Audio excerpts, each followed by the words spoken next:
Kejayaan yang mengakar dalam sejarah Brasil membuatnya bukan hanya sekedar negara sepak bola. Ia adalah jantung yang berdetak untuk olahraga ini. 5 gelar juara dunia adalah bukti superioritas mereka di panggung tertinggi.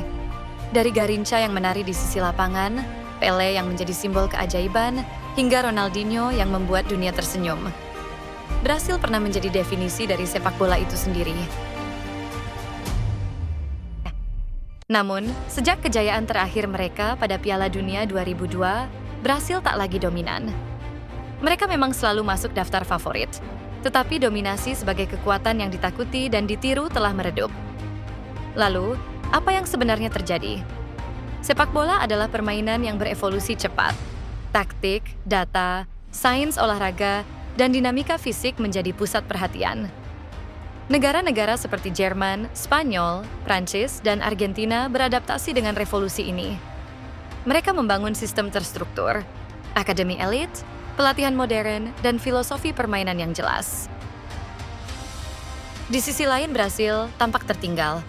Mereka terlalu lama bergantung pada mitos Jogo Bonito, sepak bola indah yang menghibur, tanpa melakukan inovasi besar pada struktur pembinaan. Ketika dunia berlari dengan sistem, Brasil masih berharap pada kejeniusan individu. Ada masa ketika Brasil bermain seperti puisi yang hidup. Tapi di era modern, Jogo Bonito kehilangan warna. Statistik menunjukkan penurunan signifikan dalam jumlah pemain kreatif murni dari Brasil.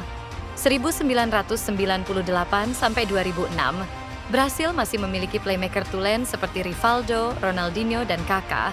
Mereka adalah para seniman lapangan hijau yang bisa mengubah arah pertandingan dengan satu sentuhan magis. 2010 sampai 2022, fokus beralih ke kecepatan, kekuatan fisik, dan serangan balik.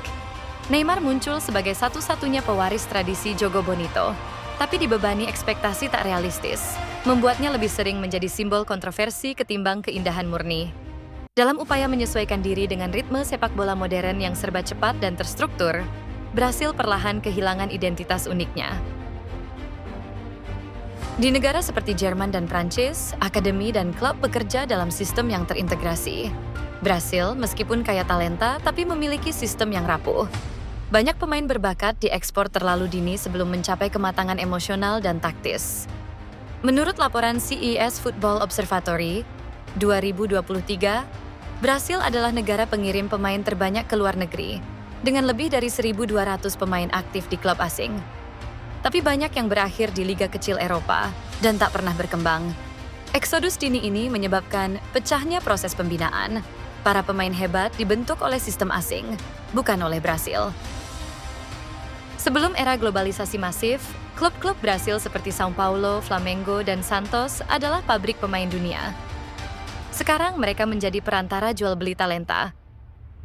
Klub-klub Eropa membeli pemain Brasil usia 17-20 tahun dengan harga murah, lalu membentuk mereka sesuai filosofi masing-masing.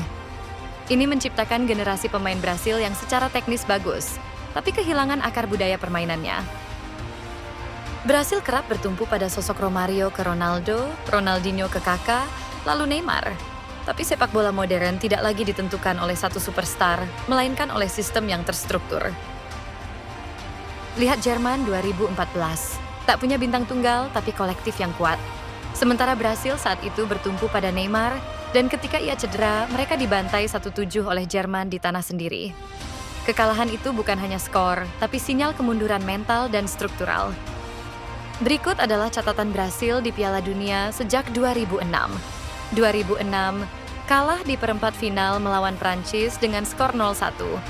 2010, kalah di perempat final melawan Belanda dengan skor 1-2. 2014, kalah telak di semifinal melawan Jerman 1-7.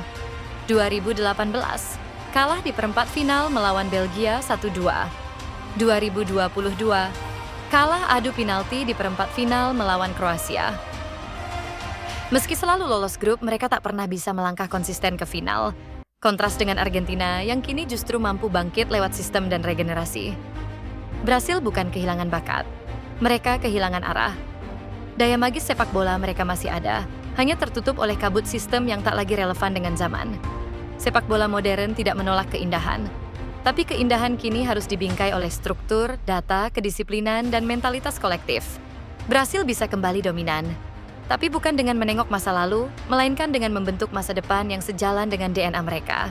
Sepak bola yang indah, kuat, dan menang. Terima kasih sudah menonton. Jangan lupa like, komen, dan subscribe.